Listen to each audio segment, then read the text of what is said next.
Welcome to the No Huddle Show podcast. I'm Mike Kaye, joined by Zack Rosenblatt. The Eagles lost to the Baltimore Ravens 26-15, but they didn't get all full four quarters to have a comeback. You know, it was a rough outing early on for the Eagles, and it was a rainy end for them in this preseason matchup, the third preseason matchup that served as not necessarily a dress rehearsal, but more of a hodgepodge of lineups, I guess you could say.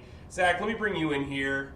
I think we're pretty happy that this game ended early.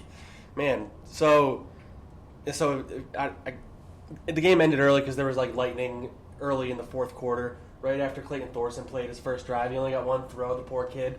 It was incompletion off the hands of Carlton Agadosi. But the first half was some of the most boring. I say this probably every preseason game every year.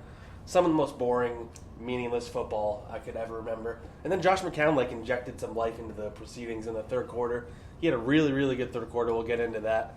But yeah, suffice to say, first it got delayed and we were all like, oh no, we're gonna have to be here very late, aren't we?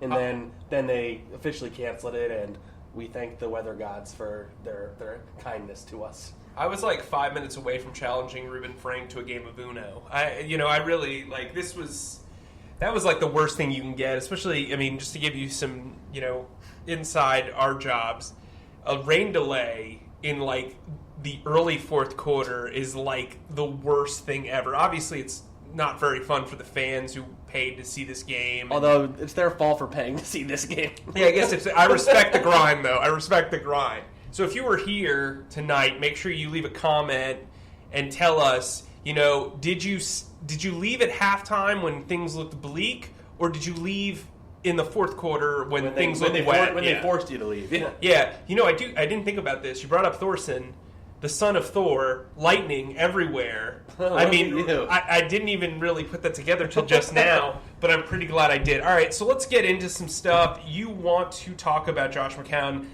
The floor is yours. Yeah, so we're going to go through the 6 things we learned tonight. And number one, we mentioned him, Josh McCown. A week ago, he was a high school football coach. He was the quarterback's coach for, I just blanked on the high school's name. It's in Charlotte. And his son plays there. He was coaching them up, and a few days later, he signed with the Eagles on Saturday. He played most of the snaps tonight, it turned out, because Cody Kessler, we don't need to talk about him much. I know you love talking about him, but he was very bad. He was scared to throw the ball for some reason. But so McCown comes in. He was a little shoddy in the beginning, as you would expect for a 40-year-old who hasn't been off the. He's been off the couch, but he hasn't played football in a long time, and then you see why they brought him in and why he's lasted as long as he has in this league. Doug Peterson said after the game, after I asked him about McCown and how impressed he was able to play how he did tonight. And he said that him, Press Taylor, Doug, and I think Mike Rowe, they went through the plays that he could do and they highlighted them. And they kept the playbook concise for a guy who just joined the team. And what were his final numbers? He was 17-24 for 192 yards and 2 touchdowns. Yeah, so he was really efficient at first, and then he started taking shots down the field, which none of these guys that they've been playing at quarterback were doing. And, he had the one – first he had a throw. He said where he started getting comfortable was a throw to the sideline to Greg Ward. Was a really good play. Greg Ward is another guy I'm sure we'll mention a little bit later, and another great game. Really good. I call it a Nick Foles-esque throw because it was kind of the way he – is able to thread the needle in the corner of the end zone. He found J.J. Arcega-Whiteside. It was a really good throw, really good route, really good catch. And then, where you just knew he was a gamer was a second touchdown pass where he saw the guys coming at him. I didn't see which Ravens players they were. Chris Wormley. He was the one that hit him, right? Yeah, so he let go of the ball right before Chris Wormley hit him hard. I asked him if that was a welcome back to the NFL moment. He's like, yeah, you don't get hit like that when you're coaching high school football. If you did, that would be alarming. So, and he completed a touchdown pass, a great catch, great throw to Alex Ellis, who had a pretty good night too. But, I know it was just a preseason game, and he was going probably against mostly backups, but this is why they signed him. He looked better tonight than anything we've seen from Nate Sudfeld in the last 2 years. Yeah, I agree. And it furthers my point. Look, I'll take the L on Cody Kessler, even though my argument was that, if you have to get through a month, whatever. he's been terrible. If you lose Carson, you're done anyway. But when you look at what Josh McCown's able to do, I don't think he's as talented as Nick Foles is naturally. No. But I think he knows what he's doing. He can make every throw. He didn't even look very good in warm-ups. You could tell that he was kind of rusty. And I think when you look at what those 3 throws that you highlighted, no one else on this roster but Carson Wentz can make those throws. Everybody talks about how Nate Sudfeld can make every throw. That was pinpoint accuracy. The most impressive play, like you said, and I wrote that his best throw of the night, I thought, was to Alex Ellis, because he knew that he was going to get jacked. It didn't matter whether he was going to get penalized or not. He knew he was going to get hit. He stood in the pocket firm, saw that Alex Ellis had a step on a defender, and completed that pass, and he lofted it. Like, he trusts his receivers. We haven't seen Cody Kessler trust his receivers, and he's been around most of the summer. So, I think Josh McCown is that guy. You know what I mean? Yeah. And he had a funny, somebody asked him after, like, if he remembered everybody's names yet, because he just joined the team, and he's like, he's trying to figure out everybody's name still. He knew what Alex's name was, he knew what J.J. Arcega-Whiteside's names were, but just the idea that he said there's a few times where he would look to a receiver and be like, hey, you, like, he just didn't know their names. Like, that's so funny to me, but he like, somebody asked him how he already had so much chemistry with J.J. Arcega-Whiteside. He's like, let's take a step back for a second. Like, I don't know about that. I think it has more to do with all the work that J.J. has put in and all the coaches have put in, because I just met these guys a few days ago. Like, I don't know if we have chemistry yet, but he was where he needed to be. So, yeah, I don't know about all that, but let's say he doesn't have chemistry with J.J. It does highlight a certain element of his game. So an element that Nick Foles really had, and you can see in droves. He likes throwing to big targets. That's helpful in this offense when you have Zach Ertz and J.J. Arcega-Whiteside and Alshon Jeffrey and Dallas Goedert and even Josh Perkins and Matt Collins even. So that's what I think they needed. Cody Kessler, for all his faults, is a guy who gives it to a speedy receiver and then he goes and gets it. Like a short pass. Yeah, short pass, he'll get yards after the catch. Nate Sudfeld's a guy that'll throw the ball downfield with good timing to speedy receivers. Josh McCown can take advantage of big targets, and I think that is a plus here with this signing. Obviously, he's had a lot of success with Alshon Jeffrey in his career. That's important, but yeah, maybe it's not individual chemistry, but it was more of a chemistry with a type of receiver. And I think when you have Dallas Goedert and Zach Ertz and Alshon Jeffrey and J.J. Arcega-Whiteside, Matt Collins, like, this offense is predicated on size and speed. And yeah, Nelson Aguilar's got sure hands. Deshaun Jackson's a deep threat, and he can run great routes. But when you have big guys and your quarterback is good at targeting big guys, it's a win for everyone. Yeah, so let's go to the second point. Corey Clement, Rodney McLeod made their return. What did you see from those guys? Corey looks healthy, for one. He's got some burst. There was a play on 3rd and 6, so it's a passing down. It's a 3rd and distance. And they went with a delayed handoff. And Big V came off the right guard position, ran to his left side, and opened a massive hole for Corey Clement, and he hit it perfectly. Picked up 11 yards. That just showed good burst, and it showed good vision. And I talked to him after the game. He feels really good. He doesn't feel any setbacks with the knee. He feels like he is good to go. And he looked like he was good to go. Look, the numbers aren't going to impress anybody. I think he averaged like 3 yards a carry or a little bit less. But it's his first game back. Yeah, it was his first game back, and he looked good. And there were times where his offensive line didn't give him a lot of help. So, and that Ravens defense is pretty good, the starters, who he faced for a lot of the time. He didn't really get targeted in the passing game, which is really kind of the biggest asset that he brings to this team. So that's kind of worth noting, I guess. But overall, I thought he had a decent night. Let's talk about Rodney. So Rodney had a really nice tackle for loss on Trace McSorley run. He sifted out the run and brought him down. I thought he looked good out there. I mean, look, the guy tore his knee in week 3 of last year. He's back. He's ready to play. He can take hits. He felt really good making those tackles. I think he had 3 on the night. So, look, it's a positive sign. Let's not dwell on those guys because they only played about a quarter and a half. Still need to see more from them. Yeah. Still need to see more, but it's a good sign that those 2 guys who, once they were gone or once they were banged up, it showed how important they were to the offense and defense. And I think that's worth noting that they're healthy. Yeah, and I should say that, so Doug played most of the offense tonight, starters-wise, for the beginning of the game, besides Miles Sanders and Jordan Howard. And he said after he thought that he saw enough from them the first 2 weeks, and they wanted to get a good look at Corey because they hadn't really seen much of him since last year. So if people were wondering why, Miles Sanders was out there for the first kick return, which is notable. It seems like he's the... It's very notable. It seems like he's the kick returner. But that I feel like that was because we were all confused why Jordan Howard especially was getting so many looks in those first 2 games. And now it makes sense. They wanted to see what those guys had. Now, Wendell Smallwood didn't play tonight. He probably would have played in the fourth quarter. I always hesitate to say he's going to get cut, but if he doesn't get cut, maybe they trade him to the Jets or something. Like they were showcasing Josh Adams. Or a team that needs a backup. Yeah, Josh Adams, who had a good catch and then a terrible drop. Yeah. Which is Josh Adams in a nutshell. We'll probably talk about it a little bit later, but they were definitely showcasing some players in this game. Yeah. So the third point I was going to touch on was J.J. Arcega-Whiteside. We already talked about him a lot. Don't need to dwell too much. But I will say, he's just ready-made. He's smart. He knows how to run routes. He doesn't make mistakes.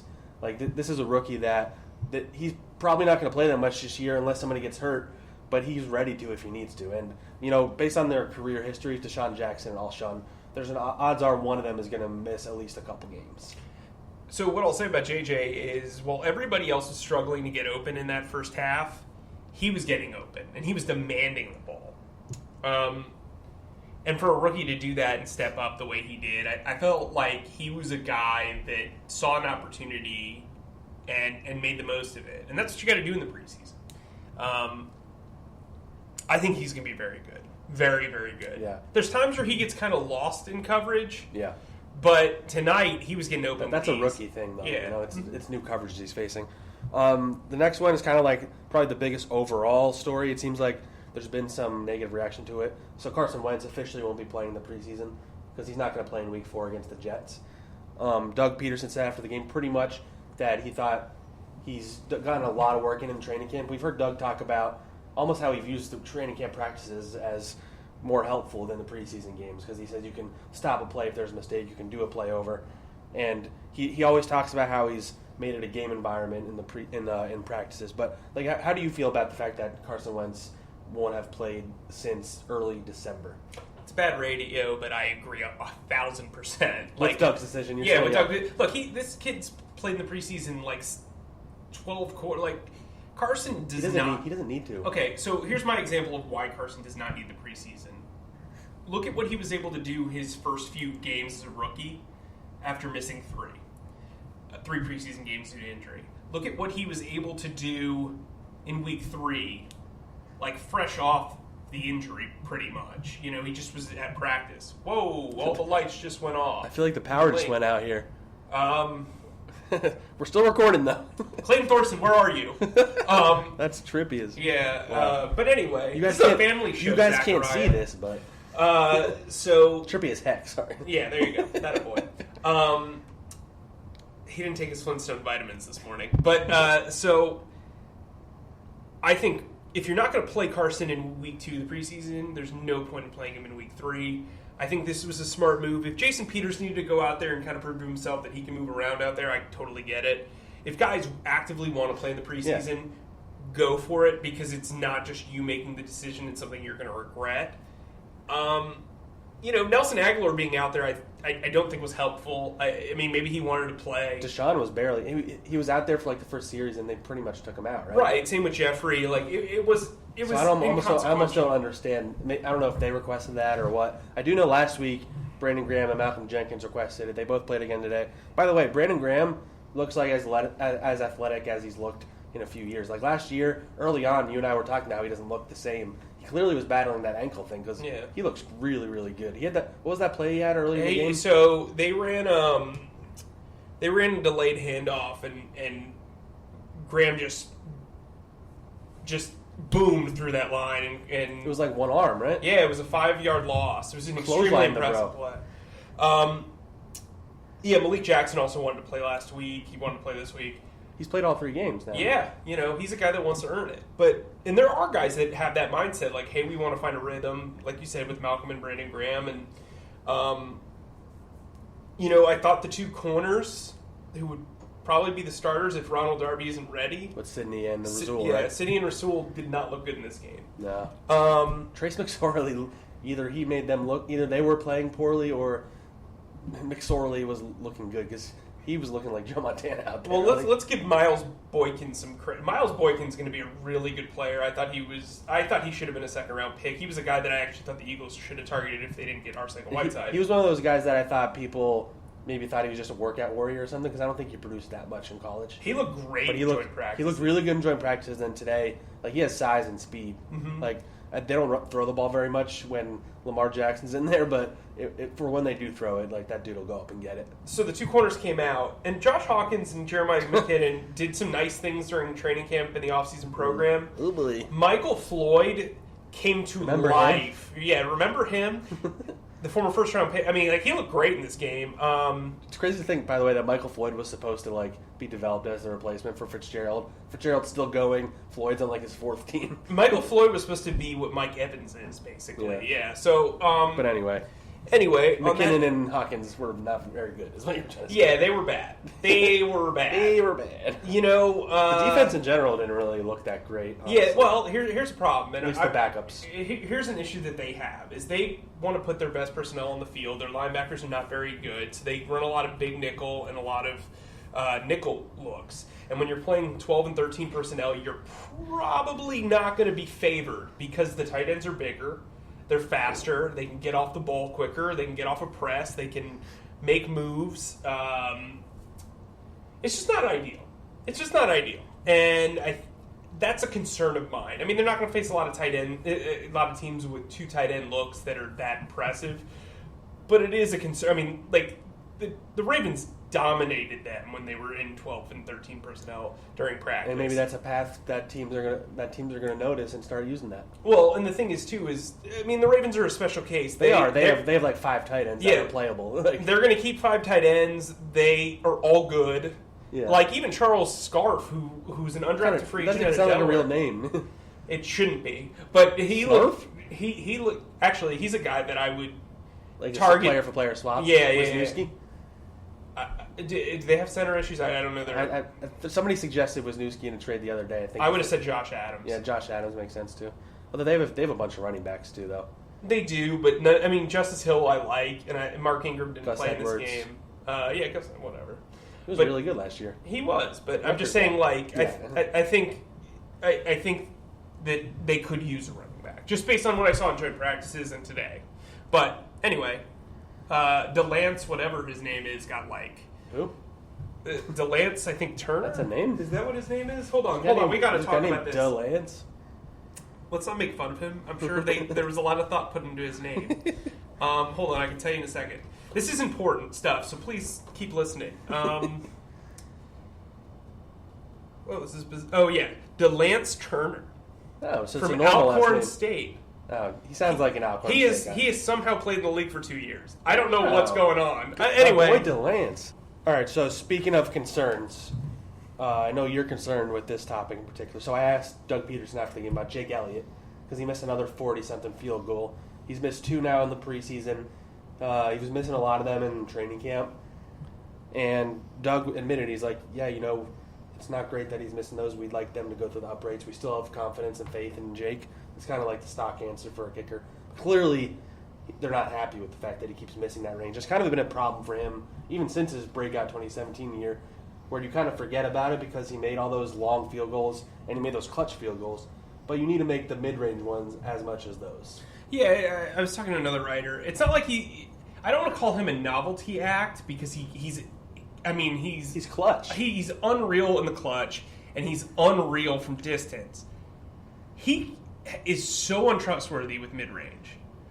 In the middle of a game, he's missed 2 mid-range field goals in back-to-back home games here. I get it why you don't test a dude and you want to, keep the numbers a certain way. But they really should have tested Jake Elliott. It's not like they challenged him a lot in practice. He still missed a lot in training camp. I don't know. Everybody has their faults as a specialist, except Justin Tucker, because Justin Tucker is... Or Rick Lovato. Clearly. Famous deli man. Yeah, he makes them sandwiches. Look, Cam Johnson has an issue with directional punting. That's fine. It fits into how just punt it far. Yeah. It's not like... I don't know, I just think...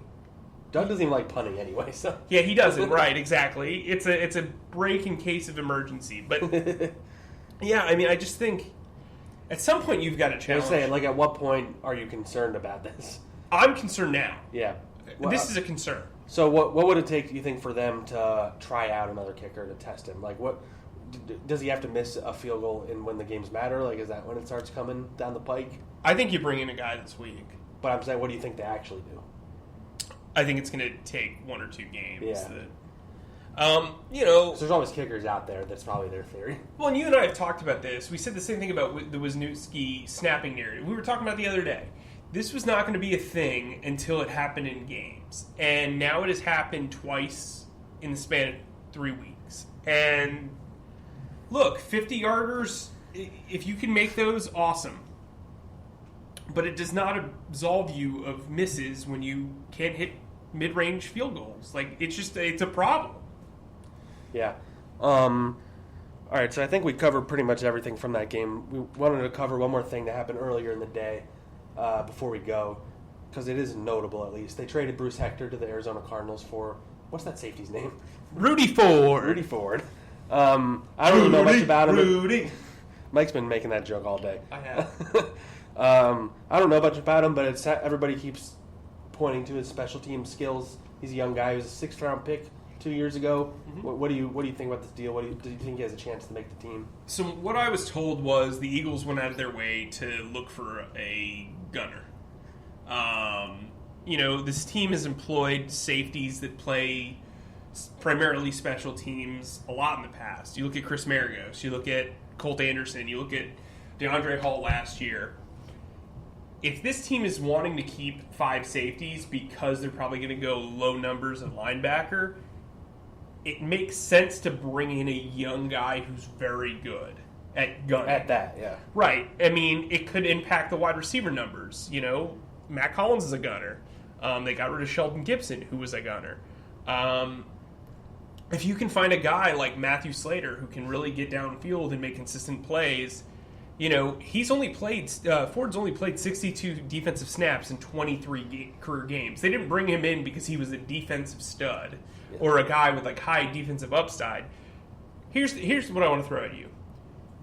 If they keep, so what I think is going to happen. This is what I project. They're going to keep obviously Malcolm Jenkins and Rodney McLeod as the starting safeties. They're going to keep Andrew Zendejo as the 3rd guy. I think they're keeping Cyprien because that allows them to go that way too, yeah. Because that allows them to go lighter at linebacker because he can play weak side linebacker or strong side linebacker. You're not going to put him in the middle.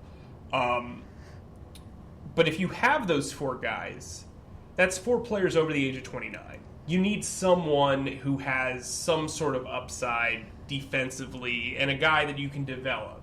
Now, the reason why the Cardinals decided to move on from him is they drafted 4 defensive backs this offseason. They've got a brand new coach and a brand new defense. And so he's coming here with a blank slate. He's got good size. He's 6 foot 204. And he's going to come here and try to cause problems for Trey Sullivan and DeAndre Hall. Only has a week to do it, by the way. But right. And so it goes. I will say this about Bruce Hector. The Cardinals had first priority on the waiver wire, and they still traded for him. Yeah. He was not going to make this team, so. People can say, oh, well, they were going to drop the safety anyway. Yeah, but you still need bodies to fill out the roster during the preseason. It doesn't hurt. And for the Eagles, too, it's very clear that their defensive tackle situation is resolved. You look at Fletcher Cox, Malik Jackson, Timmy Jernigan, Hassan Ridgeway, who I thought had a pretty solid game today. and Trayvon Hester. I think that's your guys. And then Kevin Wilkins is going to be in the practice squad. They've done a really good job of finding defensive tackle talent. Howie Roseman's very good at finding interior defensive linemen. And, there you go.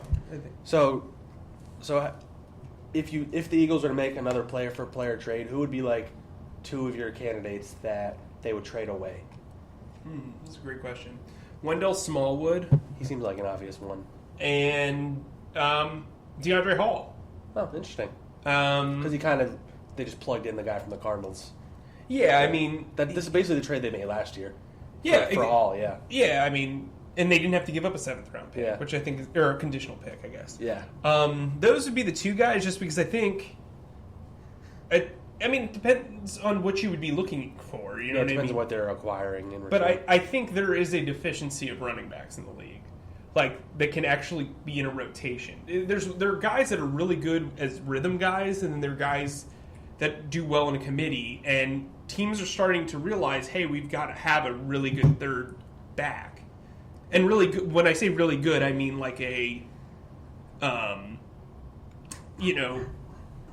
like a guy who can catch the ball, who can block, and a guy who can do something on special teams. Like, they need to be able to do those at a average to mediocre to above average level. And I think that's what Wendell Smallwood is. He's a guy, but he's also a guy who has experience and can produce. I have my eye on the Panthers because they don't have like anybody good behind McCaffrey. I think Cameron Artis-Payne is their main backup. Yeah. And you trust Smallwood more, and I'm sure Rivera has people he's close with on the Eagles. Yeah. I mean, well, you look at kind of where they want to look. The Cardinals have brought in a lot of Philadelphia defensive talent. They brought in Jordan Hicks. They brought in Joe Walker. Like, they have a history of attracting those guys. So clearly, there's something they like about the defensive players on the Eagles roster and what Jim Schwartz has. And I would say another guy that I would pay attention to is Matt Pryor. Because he's a young guy, recent draft pick. Look, I think the Jets and the Eagles are going to make a few of these deals. Only a week left to do them, but I guess they could do it after the cut downs. Well, the thing is you want to give the guy a look next week. So I wouldn't be surprised if Howie makes a couple of days. Josh Adams is the guy that intrigues me the most because, as I said earlier, I feel like they were trying to showcase him. So I also think they were trying to showcase Wisniewski as a guard. So maybe those are two guys you could talk about. Yeah. All right. Let's wrap it up there. You want to close it out? Well, you basically did it for me. But, yeah, thank you guys for listening to the No Huddle Show podcast. That was Zack Rosenblatt. I'm Mike Kaye. Make sure to download and subscribe and comment and review us and hit us up in the comments section. We'd love to hear from you guys. See you soon. Deuces.